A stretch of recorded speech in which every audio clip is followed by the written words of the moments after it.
Hello again, YouTube. This is a video I thought I'd shoot today, and my discussion of the day will be why Generation 1 Honda Insight prices are going up. I was thinking about this and talking with a number of people about this particular car, but in general about these cars in the last few days, and prices are kind of all over the place, and I have bought and sold three or four, kind of moving on selling this one soon. And so this discussion is one that, I've been watching prices on these for about the last 3 years, and they're all over the place. So I was just thinking about it today, and I was just thought I'd share some of the reasons I think these prices are going up. And you might say, well, all prices of old antique cars are going up, and that's kind of true, but these in particular. Before I talk about my reasons, and I wrote down 7 of them here, just, real quick discussion on what affects the pricing of these cars. And so obviously, like mileage and condition, if you have a car with lower miles and it's in good condition, such as this one here is, then that's going to affect the price. And then kind of like the big 4 issues with these cars that cost real money to fix is, number one, the IMA hybrid battery. If that's down, that's going to significantly lower the price. The transmissions, both manual and automatics, the CVTs, are fragile. So if they have not been properly serviced or have a ton of miles on them, or have been abused, the synchros go out, the CVTs have issues, you have those things. And if those are broken, which probably 50% of these I see for sale, they tell you, hey, it's got the second gear grind, which is really, really common. So that's an expensive thing. The IMA battery is thousands. The transmission repair is over $1,000 and maybe a lot more, depending on what you have to be done. And then the other thing is paint. That's a high price item. There's just no way to get around it. Most of these, again, that I see, probably 50%, the hood and the roof are just destroyed. The clear coat's gone, and the paint is on its way out. So that's thousands of dollars to get paint fixed. Those 3 things, and then the 4th would be the catalytic converter, but there's ways around that. Catalytic converters are pretty unobtainium on these cars, but there's ways to do a defouler and bypass and gut it and those kinds of things that people do sometimes. So that's a lesser of an issue, but the 3 big ones, the hybrid battery, the transmission, and the paint, those are each going to be 4 figures to make it right. So those things just right off the bat are things that are going to affect the price of these cars. To find a car with good paint and clear is difficult. I see these all the time between $1,000 and $3,000 in what I call beat condition. That means they're not operative. They have major problems. They have paint issues. They're barely running. Blah blah blah. I see them between $3,000 and $5,000 often in okay condition. It means it's running, but it needs some things. I see them between $6,000 and $8,000 in what I'd call well-sorted condition, which means there's, the issues have been addressed. It has a strong battery. The transmission's not a problem. And a lot of the little things about these cars, like, for example, half of these you look at, the back hatch will not open because the latch is broken. Super common on these cars. So those kinds of things are sorted out. The spoiler's not loose and shaking.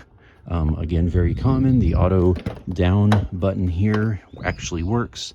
Just all these little things that would get a car into what I'd call well sorted, which, again, I see them $6,000 to $8,000 pretty regularly in that condition, and they sell quick. They don't sit on the market because for $6,000 or $8,000, let's think about it. For a well sorted car with decent mileage and a decent battery, that's really not a lot of money these days.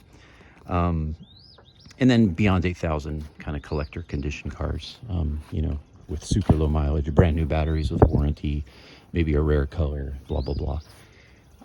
So let me share my 7 reasons why I think the values of these are going up right now here in 2023. This car is so dirty.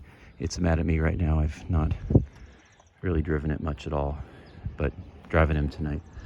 All right, I'm going to make this quick. The first is that most of these are beat. Why are values going up? Most of them are beat. Most of these cars, as I mentioned in the beginning, have bad paint, no battery, tranny grinding, all kinds of issues, and they're just beat. So to find a good one, you're gonna have to pay a little more. Second reason is rarity is increasing. There were just over 16,000 of these made for the US, sold in the US rather. And so they were rare to start with, but they are getting more rare. So obviously a car that only 16,000 were made. I have a friend who's a Pontiac Fiero person, and we were talking about that. I think there were like 280,000 Fieros made versus 16,000 of these made. So I mean, that ratio is like 1 to, what is that, like 1 to 19, 1 to 20, something like that. I mean, it's a really rare car. So because of that, prices are going up. Third reason I think that the values are going up on Gen 1 Insights is that these are going to be collector's cars very soon. They're almost in antique status, 25 years old, and that's when you can get an antique plate. And Jay Leno said in a widely shared article he wrote many years ago, probably back like, I want to say 2010, he said that this is one of the 10 cars he thought would become a collector's item in the future, the Gen 1 Insight. So they are. Fourth reason these are becoming, the values are going up is because of gas prices. The last few years, as we all know, gas prices have soared. So people are looking at cars like this that can get 50, 60, 70 miles per gallon, and they're becoming a lot more appealing. Fifth reason is just kind of fits in with that, but general inflation.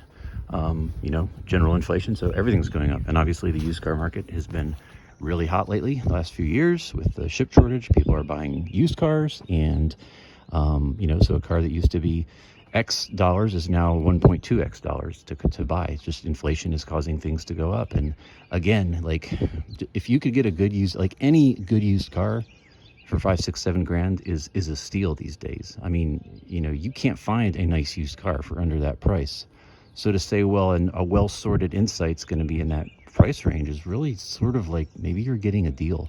That's a good price. I mean, just a Honda Civic, a nice Honda Civic for 5,000 or 6,000 with cold air and no real problems is hard to find for 5 or 6 or 7 grand, like for a first car. So to say that a well-sorted Honda Insight is the same price really is not a lot of money, with $38,000 being the average price of a new car in 2023. Reason number 6, values of these are going up, is eco-consciousness. Just in general, with all the talk about global warming and all the different things, people are just more conscious, and so something like this is attractive to them. And still, pretty regularly, I've been driving these for about 3 years now, and I pretty regularly will pull up and have a stranger look at it and say, "Wow, is that the new Honda electric car?" Like they don't even know what it is, but they know it's like cool because it says hybrid on the back, and so people don't even know what these are, but then when they find out, they it's that eco-consciousness is what I'm calling it. People are realizing they're attracted to things that are in theory saving the environment, which is a whole other discussion. And then my 7th reason why Generation 1 values are going up is hey guys, these are awesome cars. These are incredible little cars. That's not a real reason, but I just had to throw that in because I don't like the number 6. I like the number 7. And it's just a great, great, great car. I mean, where else can you get 58 miles per gallon? I've driven this tank.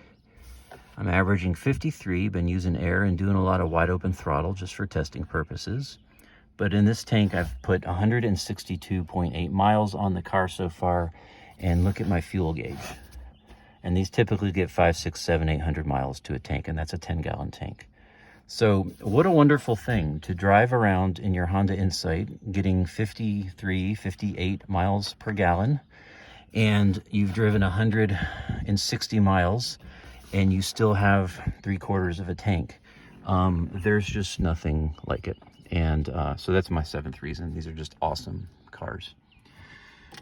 7 reasons the value of the Honda Generation 1 Insight is increasing.